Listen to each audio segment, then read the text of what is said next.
किसान बहाना मोदी निशाना। अगले सेशन के लिए मंच पर तालियों के साथ स्वागत कीजिए minister of animal husbandry, dairy and fisheries Purushottam Rupala ji और Randeep Surjewala ji, general secretary Indian National Congress.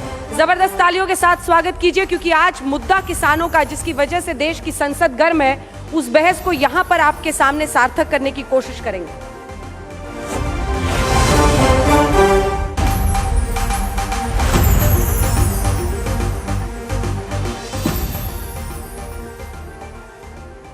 Mic ले लेते हैं। इस तरह जी, आपका ही। किसान बहाना मोदी निशाना, ये सवाल इसलिए उठता है क्योंकि किसान आंदोलन में हमने देखा कि किसान सड़कों पर बैठे रहे। उन्होंने एक लंबा आंदोलन किया, वो रातों की ठंड को झेलते रहे, वे सूर्य की तपिश को झेलते रहे, लेकिन वो अडिग रहे। आखिरकार देश की सरकार उनके सामने झुकी। तीनों कृषि कानूनों की वापसी का ऐलान प्रधानमंत्री नरेंद्र मोदी ने कर दिया और अब वो देश की संसद से भी पीछे हो गया। लेकिन देश की संसद में अभी भी ये मुद्दा गर्म है। हालांकि कई जगहों पर किसान भी डटे हुए हैं। विपक्ष हमेशा ये कहता है, रुपाला जी, आप लोग विपक्ष पर ये हमला करते हैं कि किसानों के कंधे पर बंदूक रखकर सरकार पर विपक्ष हमला कर रहा है। लेकिन सच्चाई तो यह है सर कि तीनों कृषि कानूनों की वापसी के बाद भी किसान लौटे नहीं हैं। तो फिर ये मुद्दा तो बना हुआ है, जस का तस है, और आरोप यह है कि यूपी में हार के डर से आपने ये कानून वापस लिए। पुरुषोत्तम जी नमस्कार। मैं आज तक का शुक्रिया अदा करता हूं कि आपने एक बहुत ही अहम मुद्दे पे हमारी राय रखने का आपने अवसर दिया। आपने जो बताया कि हमारा आरोप है कि किसानों के कंधे पे बंदूक रख के विपक्ष हम पे हमला कर रहा है, वास्तविकता ये नहीं है, ऐसा आपने बताया। मगर आपके जवाब में ही इसका जवाब आ जाता है। ये पीएम ने बोला था सर। नहीं, जवाब में, आपके जवाब में, आपके सवाल में ही आप जो आपने भूमिका रखी उसी में ही इनका जवाब है। समझो कि किसानों की डिमांड थी कि कानून वापस लिया जाए। कानून के पक्ष में विपक्ष में बात करने का आप अवसर देंगे तो जरूर कहूँगा, मगर मान लीजिए कि किसानों की मांग थी कि आप कानून वापस ले लीजिए। कानून वापस ले लिए, फिर भी आप कह रहे हैं कि किसान तो नहीं गए, तो इसका मतलब क्या हुआ? तो डिमांड में क्या था? ये डिमांड सही थी या डिमांड के पीछे कोई था, या डिमांड के बाद भी यही मुद्दे बदल जाते हैं और बात तो वही की वही रही? तो जो आक्षेप था वो आक्षेप नहीं है, वो हकीकत है। वो एमएसपी गारंटी मांग रहे हैं ना सर, ये कह रहे हैं वो कि पहले दिन से उन्होंने कृषि मंत्री नरेंद्र तोमर के सामने रखा था। आंदोलन जब शुरू हुआ था तब इसी के लिए ही बात चल रही थी कि कानून, काले कानून वापस लो। और कांग्रेस का तो ऐसा स्टेटमेंट था हाउस के अंदर भी, इनके नेताओं का, कि आप कानून वापस ले लो, हम डिस्कस करना भी नहीं चाहते। और वो वापस हो गए। सुरजेवाला जी, क्या किसान बहाना है और मोदी निशाना है? वरना किसानों से तो वो बातचीत कर ही रहे हैं, कम से कम फॉर्मली ना कर रहे हो, लेकिन तीनों कृषि कानून की वापसी हो गई है। अब सियासत इस पर गर्म क्यों है? आदरणीय प्रधानमंत्री जी ने कहा कि वो देश के किसानों को समझा नहीं पाए, और कुछ ऐसा ही हमारे आदरणीय मंत्री जी ने भी कहा। हाँ, समझा नहीं पाए कि सरकार बनते ही 2014 में, मैं भी किसान हूँ, आप भी किसान हैं और आप तो कृषि मंत्री भी हैं, किसान को धान पर दिया जाने वाला बोनस आदेश देकर बंद कर दिया। समझा नहीं पाए कि भूमि का जो उचित मुआवजा कानून था वो अध्यादेश लाकर खत्म कर दिया। समझा नहीं पाए कि सत्ता में आए लागत पर 50% के मुनाफे का वादा करके, और 2015 में आपके मंत्रालय ने शपथ पत्र देकर कहा कि किसान को कभी लागत पर 50% मुनाफा नहीं दिया जा सकता। समझा ये भी नहीं पाए कि जो फसल बीमा योजना है वो प्राइवेट बीमा कंपनी मुनाफा योजना क्यों बन गई। और आप तो गुजरात से आते हैं, आपने खुद ही अपने राज्य में ही प्रधानमंत्री जी की फसल बीमा योजना बंद कर डाली, क्योंकि आपने कहा कि ये किसानों के हक में नहीं है। समझा नहीं पाए कि 3 काले कानून क्यों लेकर आए और किसान को न्यूनतम समर्थन मूल्य क्यों नहीं मिलता। मैं केवल एक बात रूपाला साहब और आपके दर्शकों के समक्ष रखूंगा। मोदी जी ने कहा था कि 2022 तक इनकम दुगनी कर दूंगा। रूपाला साहब और इनके मंत्रालय और सरकार ने एनएसओ की रिपोर्ट जारी की है, उसमें कहा है कि किसान की प्रतिदिन की आय 27 रुपया रह गई। दुगनी तो दूर की बात है, नरेगा की मजदूरी ज्यादा है, किसान की आय कम है और हर किसान पर 74,000 रुपया का कर चढ़ गया है। तो कैसे समझे किसान ऐसी सरकार की मंशा को जो खुद ये मानती हो कि 58% किसानों को वो एमएसपी नहीं दे रही, वो आंदोलन ना करें, अन्नदाता तो कहां जाए, ये बताइए। 2 सवाल है सर आपसे। एक तो ये समझा दीजिए कि इतने दशकों तक कांग्रेस की सरकार रही, एमएसपी गारंटी कानून आप क्यों नहीं लाए? देखिए अभी तक जो भी है, आप कहते हैं कि वो कहते हैं हमने एमएसपी इतना बढ़ा दिया, आप कहते हैं हमने इतना बढ़ाया था। ये लड़ाई नहीं है, किसान कह रहे हैं हमें कानूनी गारंटी चाहिए, वो ना आप दे पाए ना वो देने को तैयार है। आप क्यों नहीं दिए? आपने बड़ा वाजिब, पहले तो सवाल के लिए साधुवाद, और आप अपने तेज तर्रार सवालों के लिए जानी भी जाती हैं। देखिए, अगर किसान को एमएसपी मिल रहा हो तो किसान आंदोलन ही नहीं करता। आप बताइए, 1964-65 में एमएसपी प्रणाली आई, 2014 तक तो कोई किसान दिल्ली नहीं आया एमएसपी मांगने, क्योंकि कांग्रेस की सरकार एमएसपी देती थी। और मैंने आपकी सरकार का आंकड़ा जो आपने दिया है वो बताया कि इन्होंने माना अपनी खुद के रिपोर्ट के अंदर कि 58% किसानों को एमएसपी हम नहीं देते। राकेश टिकैत के पिताजी फिर इतने बड़े किसान नेता कैसे बने सर? वो तो दिल्ली आके बैठे रहते थे, नाक में दम किए रहते थे, बहुत वो यही कहते थे। सही पूछा कि एमएसपी नहीं मिल रहा। ऐसा थोड़ी है कि आज 6% किसानों को मिल रहा है, तब भी नहीं मिलता था। आपने सही कहा। देखिए, यही अंतर था। जब राकेश टिकैत जी के पिता महेंद्र सिंह टिकैत जी आए थे तो देश के प्रधानमंत्री ने उन्हें जहां सेंट्रल विस्टा बन रहा है, उन लाखों किसानों को वहां बिठाया था। कील और नश्तर नहीं बिछाए, उनके ऊपर लाठियां नहीं चलवाई, उन्हें गुंडे, मवाली, उग्रवादी, आतंकवादी नहीं कहा।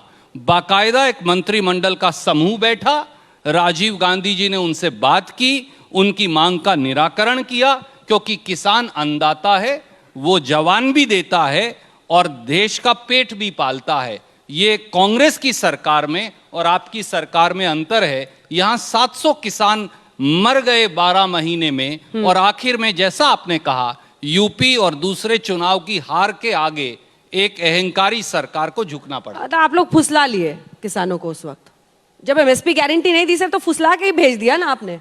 चलिए लौटूंगी मैं आपके पास, लौटूंगी इस पर।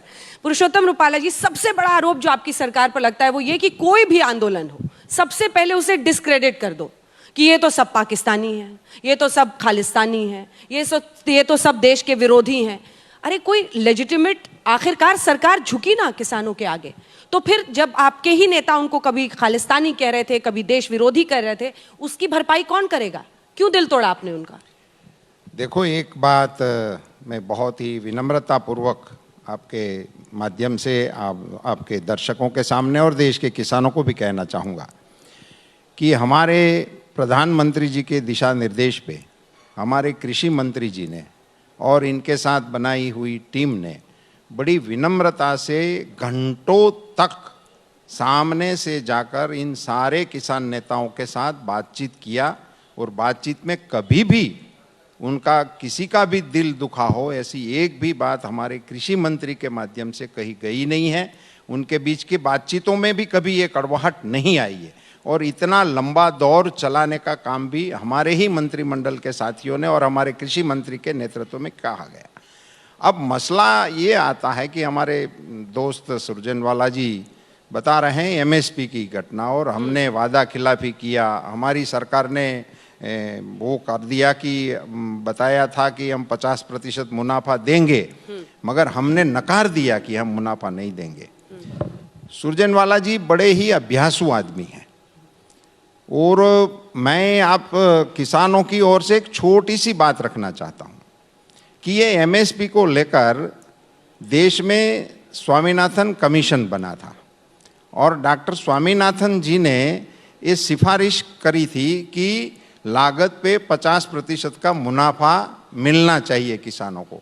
ये बात तब से किसानों के मन में गई और ये मुझे बताते हुए थोड़ी शर्म आ रही है कि ये स्वामीनाथन जी ने ये सिफारिश की थी तब डॉक्टर मनमोहन जी प्रधानमंत्री थे, उनके कालखंड में ये सिफारिश की गई थी और उनकी सरकार वो 10 साल चलती रही ये सिफारिश के साथ और उस पर निर्णय नहीं लिया। ये 50% की मुनाफे की जो सिफारिश थी डॉक्टर स्वामीनाथन जी की, मुझे बताते हुए फक्र हो रहा है कि देश के यशस्वी प्रधानमंत्री नरेंद्र मोदी जी ने इसको एक्सेप्ट किया और सामने से इस फाइल को मंगा के मूव किया, ताकि पूरे 10 साल ये फाइल के ऊपर कांग्रेस की सरकार बैठी रही। और क्यों नहीं दिया था, मैं तो इतना ही जानना चाहता हूं कि मनमोहन सिंह जी जैसे बड़े अच्छे अर्थशास्त्री भी थे और इनकी सरकार थी, उन्होंने ये स्वामीनाथन साहब की ये सिफारिश को क्यों नहीं माना था। ये बात कभी भी कांग्रेस के दोस्तों ने किसानों के सामने नहीं रखी और आज भी वो अब भी मनमोहन सिंह से ही सवाल करेंगे। अभी तो हमें उनसे नहीं करना है, मैं मनमोहन सिंह जी से सम्मान। प्रभु सवाल सुनिए, अब तो ये बताइए ना कि आप लोग कैसे किसानों का दिल जीतेंगे। जो पहली मांग है उनकी 6 मांगों में, जो संयुक्त किसान मोर्चा ने देश के प्रधानमंत्री को लिखा है, उसमें कहा है C+50% का हमें आप लीगल गारंटी दीजिए।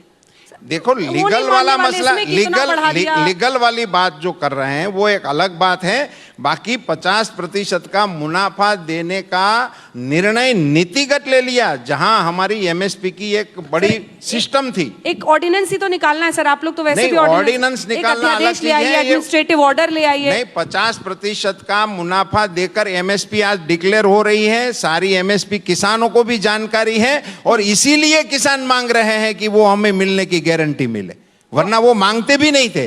ये जब नीतिगत तय हो गया कि अब एमएसपी का मतलब होता है हमारी लागत पे 50% का मुनाफा, और ये जो देश की वर्तमान सिस्टम थी, पुरानी भी सिस्टम थी कि वो राज्य सरकारों के साथ मिलकर, क्योंकि ये राज्य का विषय है, सो राज्य सरकारों के साथ मिलकर उसकी खरीदी करने के कार्यक्रम भी बड़े पैमाने पे भारत सरकार ने लिए। और मुझे ये भी बताना चाहिए कि जिस भी राज्य सरकार ने किसानों की जिन्स एमएसपी पे खरीदने की जितनी भी दरखास्तें दी, उन सारी दरखास्तों को भारत सरकार ने स्वीकृति दे दी है। लीगल गारंटी कब मिलेगा सर, ये बताइए। वो तो मांग रहे हैं लीगल गारंटी, उससे पहले वो अलग बात है, मगर ये तो फिर तो यही रहा ना। मैं तो उसी पे आप जैसे सवाल जहां से शुरू किया था कि आप कुछ भी कहो, कुछ भी मानो, हम तो खड़े ही हैं, क्योंकि ये जो आपका एजेंडा है ना वो सही है कि निशान, वो बात बहाना किसान का है, निशाना कहीं और पे है।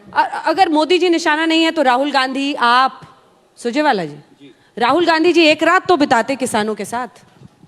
क्रेडिट लेने के लिए पार्लियामेंट में आप लोग हल्ला कर लेंगे, किसानों को यह कि किसानों के सामने सरकार झुकी, लेकिन आप लोग क्यों क्रेडिट ले रहे हैं सर? अपनी पीठ क्यों थपथपा रहे हैं? एक रात तो सर बिताते वहां पर किसानों के साथ, या वो बैठने नहीं दे रहे? सबसे पहले तो आप शायद भूल गए कि किसानों की संसद में 100 सांसद राहुल गांधी लेकर गए थे और जो किसानों ने कहा हम उससे सहमत थे। शायद आज ना रूपाला साहब को या तो इनके मंत्रालय ने पूरे तथ्य नहीं दिए या कहीं ना कहीं ब्रीफिंग में कमी रही। आपने इस मंच पर यह कहा, अगर मैंने सही सुना, कि आपने कॉस्ट प्लस 50% का निर्णय कर दिया।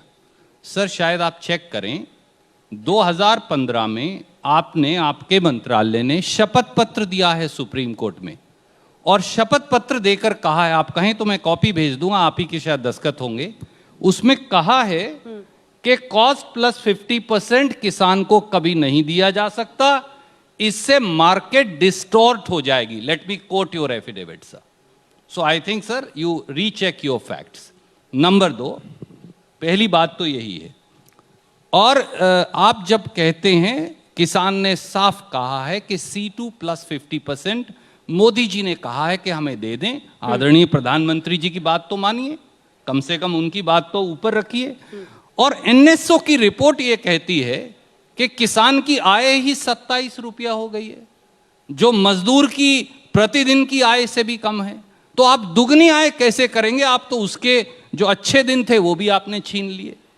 कड़वी सच्ची बात यही है कि ना आप किसान की आय दुगनी कर पा रहे, आपने किसान की आय छीन ली, किसान को 74,000 रुपए के औसत कर्ज के नीचे दबा दिया। 78,000 किसान आत्महत्या कर चुके। और अगर मैं एमएसपी की एक छोटी सी बात आपको याद दिलाऊं, 2014 से पिछले 7 साल में एमएसपी 250% बढ़ा और इन 7 साल में एमएसपी 88% बढ़ा। ये मैं नहीं कह रहा, ये सिंपल कैलकुलेशन है जो मिलता ही किसान नहीं ने सर, की। किसानों को मिलता ही नहीं। आपको भी परसेंट पता है, 5 या 6% किसानों को एमएसपी मिलता है। आप मेरे सवाल का जवाब देने से बच गए जानबूझकर। जी बिल्कुल नहीं, आप पूछिए ना। अरे मैं प्रभु, तैयार सवाल ही भूल गए आप। मैं राहुल गांधी पर सवाल पूछा आपसे। राहुल गांधी मैं तो पहले ये व्यक्ति पूछ रही हैं। हूँ सर कि आंदोलन करे किसान, पीठ थपथपाएं आप अपनी। राहुल गांधी क्यों नहीं सर रात में, अगर वहां किसान नहीं बैठने देते कहीं और माप बैठ जाइए, जंतर मंतर खाली है। मैंने इसीलिए आपको कहा, शायद आप भूल गए, और आज तक ने तो वो दिखाया था, मुझे नहीं पता आपकी नजर से कैसे बच गया। कुछ बचता नहीं है अक्सर। याद करिए जब ये एक दिन कानून ट्रैक्टर लेके आए, जो पार्लियामेंट गए थे। नहीं, याद करिए जब ये कानून लेकर आए तो सबसे पहले ना केवल राहुल गांधी जी और कांग्रेस ने विरोध किया, बल्कि आधे देश में ट्रैक्टर यात्रा लेकर रात्रि विश्राम भी किया। और उसके बाद किसान में ये अलख जगी कि हाँ, ये कानून वाकई में अगली फसल और अगली देश नस्ल के की किसानों लड़ाई को है। राहुल गांधी ने जगाया। जी नहीं, किसान अपने आप जागता है, परंतु उस जागृति में, उस हवन में पहली आहुति कांग्रेस और राहुल गांधी ने डाली थी, एक अलख जगाने की। पर यूपी में मोदी तो निशाना है ही ना, इसीलिए अब किसान बहाना है। एक बड़ा मुद्दा ये बन गया है। कृषि कानूनों की वापसी हो गई है। ये मतलब पहली बार इस सरकार ने कोई किसी कानून को वापस लिया, अनुच्छेद 370 हो, सीए हो, वापसी नहीं ली। उन्होंने सिर झुकाया है। उसके लिए क्रेडिट देंगे नहीं देंगे? अंजना जी एक बात बताइए, आप किसी की हत्या कर दीजिए, जब वो बिल्कुल मरने वाला हो, उसकी आखिरी सांस पे बोलिए अच्छा अब तुम्हें मैं ग्लूकोज लगा देता हूं, अब ठीक है, अब मैंने जो किया वो सब खत्म। किसान कब कह रहा था कि ये काले कानून लेकर आओ? यही लेकर आए। 12 महीने तक किसान को कील, नश्तर, पत्थर उनके साथ देश की राजधानी में, मैं और आप देश की राजधानी में आ सकते हैं, रूपाला साहब आ सकते हैं, हम यहां बैठकर वाद क्यों विवाद रोका कर है सकते सर हैं। किसानों को देश का दिल्ली के अन्नदाता बॉर्डर क्यों पर? नहीं आ सकता? क्यों बॉर्डर पर रोक दिया किसानों को? देखो, एक बात बड़ी विनम्रता से इस प्लेटफॉर्म के माध्यम से मैं देशवासियों के सामने रखना चाहूँगा कि इस काले कानून, किसान विरोधी कानून और उसको वापस ले लेना चाहिए, मैं आज भी आपके सामने कह सकता हूँ, कानून वापस हो जाने के बाद भी मेरे पास कई किसानों ने आकर कहा है कि ये कानून होना चाहिए। तो फिर क्यों पीछे हटे सर? वो किसी का मत था, आप कहते हैं विश्व की सबसे बड़ी पार्टी है, क्यों नहीं समझा पाए? किसानों का मांग था, सो हम झुक गए। और मैं आपके साथ ये भी शेयर करना चाहूंगा कि ये मोदी जी पहली बार नहीं झुके हैं, ये भी आपके प्लेटफॉर्म से और आपके भी कभी कभी आपको काम में आए, इसलिए भी इसको भी शेयर करूं।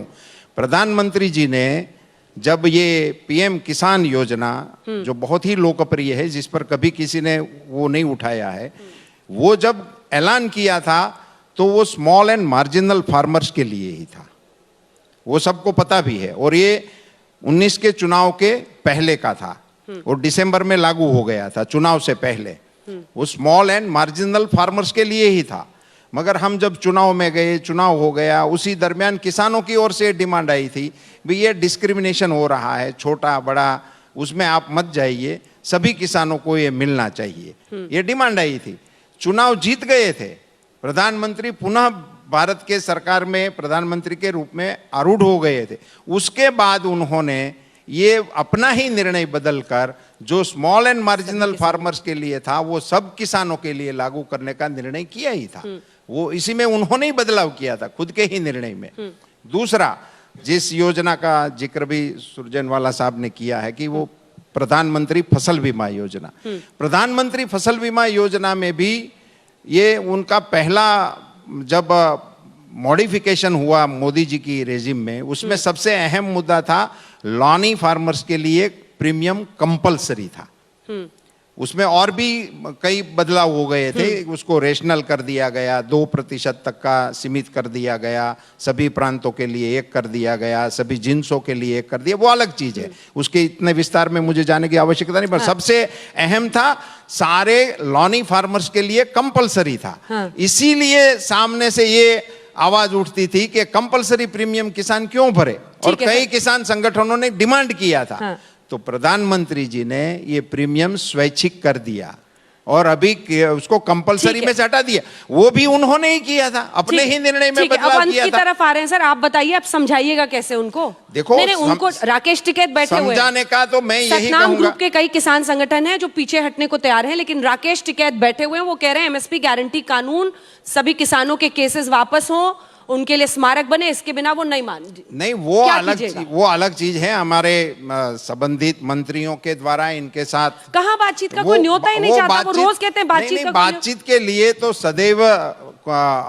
मन हमारा सरकार का भी खुला है, हम आगे बढ़ेंगे। मन और- खुलने से क्या होता है? नहीं, किसी को तो फोन करके न्योता देना होगा ना। हाँ, नहीं, न्योता भी देंगे, इसमें कब कोई देंगे? आपत्ति नहीं, वो हो जाएगा। इतने वो ठंड में समय बैठे से हैं हो सर, जाता वो। है, समय का इतने काम ठंड में करता है। बैठे हैं हम लोग, तो देखिए यहाँ कोसी नहीं, अंदर ऐसे- बैठे हुए हैं। ऐसे इस मंच से मैं घोषणा इस तारीख की नहीं कर सकता हूँ, इतना ही। मगर ये बात जरूर अवश्य बातचीत होना चाहिए और सारे मसले बातचीत से ही हल होना एमएसपी चाहिए। पर कितना आगे जाने को तैयार हैं आप लोग? Legal guarantee. एमएसपी भारत सरकार ने तय किया हुआ है, नरेंद्र मोदी जी ने निर्णय लिया हुआ है। देश के किसानों के लिए जो स्वामीनाथन जी ने दिया था, उस सिफारिश को मंजूर किया है और वो भारत सरकार की ओर से आज भी मिल रहा है। राज्य सरकारों की ओर से एमएसपी पे खरीद करने की जितनी भी डिमांड आई थी वो सारी मंजूर कर दी है, आज भी आएगी तो मंजूर कर देंगे। वो मसला राज्य सरकार के साथ बैठ के हल दिल हो खोल के सकता है। बैठे हैं सुरजेवाला जी, आप लोग यूं ही हंगामा मचा रहे हैं। और राकेश टिकैत से क्या रिश्ता कहलाता है आपका? ये लोग बार बार आरोप लगाते हैं कि राकेश टिकैत के साथ कुछ आप लोग मैनेज कर रहे हैं। जी, हमारा ये रिश्ता राकेश क्या टिकैत जी कहलाता से है? रिश्ता है ना। क्या? बिल्कुल सही कहा, और आज मैं आपके चैनल पर खुलासा करूंगा। जमीन का रिश्ता है, पसीने का रिश्ता है, मिट्टी का रिश्ता है, मेहनत का रिश्ता है, भाईचारे का रिश्ता है। कौन पसीना गांव बहा रहा के है सर? पड़ोस का रिश्ता कांग्रेस है। पार्टी में कौन पसीना और मिट्टी काम कर रहा है? देखिए, हो सकता है कि दिल्ली के 5 तारा होटल में वो नजर ना आए। और आदरणीय रूपाला साहब ने इतनी लंबी बात हमें बीमा योजना के बारे में कही, क्या एक लाइन का एक सवाल जरूर, पूछ- जरूर। सर, वो इतनी अच्छी है तो आप गुजरात और मध्य प्रदेश में लागू क्यों नहीं करते? देखो, यही आपने वहां से क्यों विड्रॉ ये कर दिया? इसका जवाब इतना ही है कि भारत सरकार योजनाएं देश के लिए मुकर्रर करती हैं और राज्य सरकारें इसके लिए स्वतंत्र पर हैं। जहां आपकी सरकार है, वही वहां भी चली है। और मैं ये आपके माध्यम से बताना चाहूंगा कि जैसे ये प्रीमियम वो स्वैच्छिक कर दिया गया तो 6 करोड़ किसान एवरेज इसके साथ जुड़ते थे। इस साल का भी फिगर हमारे सामने आ गया है, वो भी 5 करोड़ 98 लाख किसान स्वैच्छिक से भी इस योजना के साथ जुड़े हुए हैं और जुड़ गए हैं। और प्रधानमंत्री फसल बीमा योजना के माध्यम से देश के किसानों को 1 लाख करोड़ रुपए का मुआवजा उनके अकाउंट में मिल गया। आप तो खुद गुजरात के हैं जी, पीएम के बहुत करीबी माने जाते हैं। आपको पता था तीनों कृषि कानून वापस हो रहे हैं? वापस हो रहे हैं। पीएम ने सुबह 9 बजे जब ऐलान किया, आप लोगों को पता था कुछ? देखो, पता हमें था। पता था? हाँ, हमें पता था। सोच लीजिए। नहीं, मैं बता रहा हूं, पता आपके था। मंच से बता रहा तो मुझे सर, पता था। पता था आपको? जी, आप लोग यूं ही बस आरोप लगाते रहते हैं, प्रधानमंत्री अकेले करते हैं, मोदी और शाह। उनको पता था? आपने जब सवाल पूछा और आपके कैमरे ने दिखाया कि एक टाइम लैग आ गया, टाइम लैग आता है ना कैमरे का, तो टाइम लैग था बहुत सारा, तिल का ताड़ बना रहे हैं। बड़ी हिचकिचाहट थी, कहूँ ना कहूँ, कहूँ ना कहूँ, और आखिर में नहीं, वो बहुत सम्मानीय है, मेरे तो बुजुर्ग हैं और अगर वो कह रहे हैं पता है तो जरूर पता होगा। बड़ा फैसला है, उस पर सोचा उन्होंने बोलने से पर पहले। लगे 15 सेकंड ये बताने में कि उन्हें पता था। खैर, मैं केवल एक बात कहूंगा। सर, राकेश टिकैत वाले सवाल पे फिर से आते हैं। वो मिट्टी, पसीना, धूप, वो सब तो हो गया, बारिश। रिश्ता क्या कहलाता है राकेश टिकैत और कांग्रेस पार्टी का? जमीन और मिट्टी का रिश्ता जो देश के हर किसान और मजदूर का एक दूसरे से है, वो हमारा है। आप बात कर रहे हैं इतना पैसा दे दिया, 25,000 रुपया प्रति हेक्टेयर पहली बार किसी सरकार ने किसान की जेब से निकाल लिया।